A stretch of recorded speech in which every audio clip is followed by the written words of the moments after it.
এইকেইজনী পুঠি মাছ এতিয়া যে মই ফ্ৰাই কৰিছিলোঁ, ইয়াত কিন্তু তেল চেল একো দিয়া নাই, একদম শুকানকৈ ফ্ৰাই কৰিছোঁ অকণমান নিমখ দি পেলাই, আৰু বাকলি গুচোৱা নাই, অকল পেটুটো উলিয়াইছোঁ।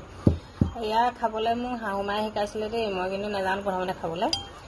আৰু ঘৰত অৱশ্যে বহুতেই নাজানে, ছোৱালী যেতিয়া ঘৰত থাকে তেতিয়া বিয়া হৈ আহে, যেতিয়া শাহু মাৰ পৰা অলপ মানে শিক্ষা পায় তেতিয়া চব কাম শিকিবলৈ আৰম্ভ কৰে, আৰু ময়ো তেনেকৈ শিকিছিলোঁ। আৰু এতিয়া এয়া মনত পৰিছে, আজি ধুনীয়া ধুনীয়া পুঠি মাছ কেইটামান পালোঁ, তেনেকৈ খাইছোঁ। মোৰ লগত অকণমান চাহ।